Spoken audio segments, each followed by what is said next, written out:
Hello everyone, I am doctor Nisha Agarwal. आज हम एक पिक कार्ड वीडियो बनाएंगे यस और नो।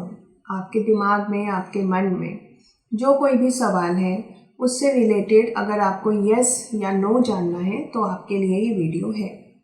आपको विद इंटरप्रिटेशन ये मालूम चलेगा कि आपको ऐसा करना है या नहीं करना है। तो उसके लिए आपको 3 डेक में से कोई एक डेक सेलेक्ट करना है। जिस डेक के साथ भी आपको वाइब्रेशन फील हो, वाइब्रेशन कनेक्ट होती हो, आप उनमें से कोई एक डेक सेलेक्ट कर सकते हैं और उसके बारे में आप जान सकते हैं डिस्क्रिप्शन बॉक्स में दिए गए टाइम स्पैन के अकॉर्डिंगली अपनी वीडियो वॉच करके।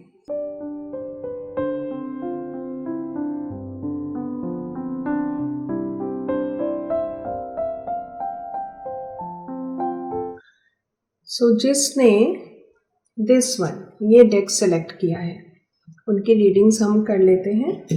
सो we shuffling the cards. Yes और no reading. Okay, so we are drawing the cards.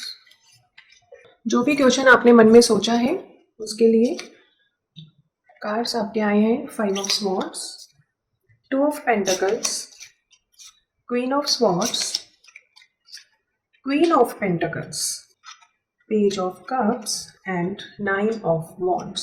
And हम एक कार्ड और ड्रॉ करेंगे to specifically to decide yes or no. And the card is 10 of Cups. So आपने मन में जो कुछ भी सोचा है उसका आंसर है आपका yes with the interpretation कि उससे रिलेटेड आपको अपने थॉट्स को क्लियर करना है। आपके माइंड में उससे रिलेटेड मल्टीपल थॉट पैटर्न्स हैं। आपको ऐसा भी लग सकता है कि कहीं ये डिसीजन दूसरों को हर्ट ना कर दे, बट ऐसा कुछ नहीं होगा। 2 ऑफ पेंटिकल्स शो करता है कि इसके लिए आपको एक्सट्रीम हार्ड वर्क करना पड़ेगा। आपको अपना फाउंडेशन स्ट्रॉन्ग करना पड़ेगा। मतलब जिस चीज के लिए आप यस नो पूछ रहे हैं उससे रिलेटेड आपको अपना बेस स्ट्रॉन्ग बनाना है। Then Queen of Swords and Queen of Pentacles, both are the Queen cards, means female energy, feminine energy आपको support कर सकती है financially, emotionally, mentally। आपके decision में आपको किसी भी female member का support मिल सकता है।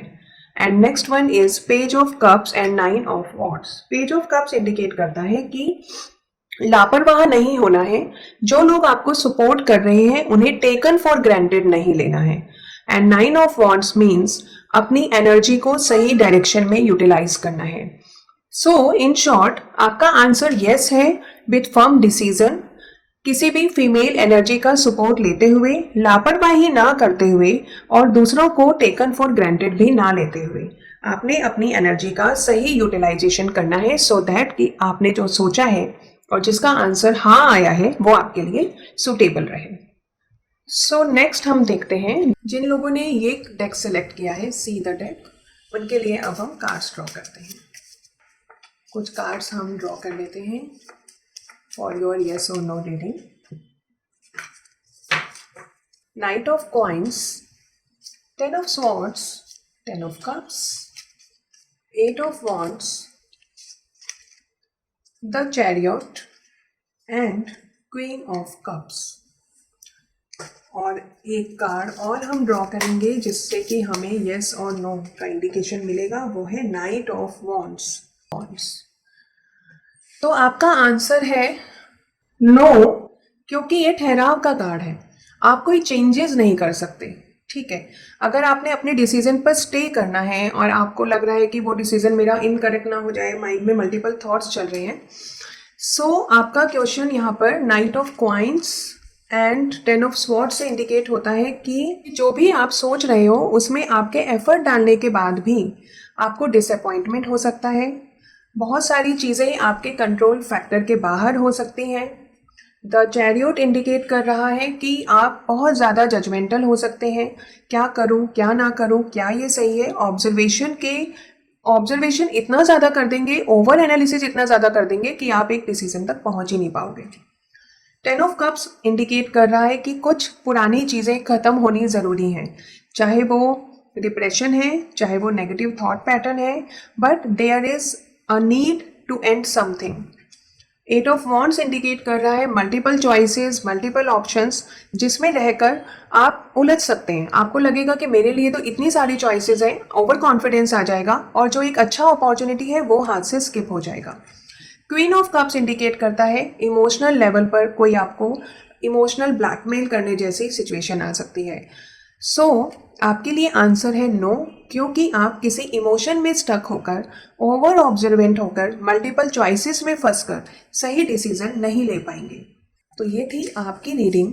एंड जिन लोगों ने ये वाला टेक्स्ट सेलेक्ट किया है उनके कार्ड्स क्या कहते हैं, जो भी क्वेश्चन आपने सोचा है उससे रिलेटेड यस या no with complete interpretation. And the card is death card, judgement, the sun, the hermit, the emperor and strength. And again हम एक कार्ड ड्रॉ करेंगे specifically for yes and no.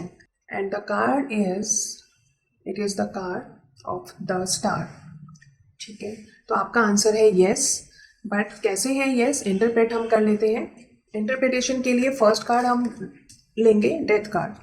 Death card indicate कर रहा है कि अब समय आ गया है उन सभी नेगेटिविटीज़ को दूर करने का जो आपको ब्लॉक कर रही थी। So it is the best time to move on and to overcome the problems. Next one is the sun. It is the time to be happy, to be joyful. खुश रहना है और छोटी छोटी जो सक्सेस मिली है उसको इंजॉय करना है, so that you can invite a big success.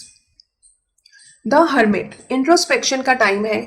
जो भी चीज़ें दूर से अच्छी लग रही हैं बट जब हमने उनके बारे में सोचा, एनालाइज किया, तो हमें मालूम चला कि व्हाट शुड वी डू। तो वो इंट्रोस्पेक्शन आपके लिए यूजफुल रहने वाला है। एंड द जजमेंट, कार्मिक ब्लॉकेजेस, जो हम प्लानिटरी पोजीशन की बात करते हैं कि अभी हमारे ग्रह दशा ठीक नहीं है, अभी हमारा टाइम ठीक नहीं चल रहा, इट इज़ द टाइम कि अब वो आपकी सभी प्रॉब्लम्स को दूर करने वाला है। स्ट्रेंथ कार्ड इंडिकेट कर रहा है आपने पूरा जी जान लगा दिया है इस चीज़ को अचीव करने में, डिसीजन लेने में। तो yes, it is the time जब आपको आपकी मेहनत का फ्रूटफुल रिजल्ट मिलने वाला है। And the last one is the emperor. Emperor, इतनी मेहनत के बाद जब हम अचीव कर लेंगे तो we will like an emperor, कि हम तो एक राजा बन गए, हम एक शासक बन गए जो कंट्रोल कर सकता है everything in every way. So the answer is yes. किस तरीके से, इन समराइज वे, कि आपको राजा तो बनना ही है, आपको टॉपर अचीवर तो बनना ही है। उसके लिए जो भी आपका एक्सट्रीम हार्ड वर्क है और जो कार्मिक ब्लॉकेजेस हैं, कार्मिक ब्लॉकेजेस दूर कर होने वाली हैं। हार्ड वर्क आपका विद इंट्रोस्पेक्शन बहुत सही डायरेक्शन में मूव करने वाला है और छोटी छोटी खुशियों के साथ आप इनवाइट कर रहे हैं एक बड़ी अचीवमेंट को। So this was the reading. अगर आपको और भी रीडिंग्स के लिए हमसे कनेक्टेड रहना है तो आप हमारे चैनल को सब्सक्राइब कर सकते हैं और बेल आइकन को प्रेस कर सकते हैं for the further notifications. Thank you so much.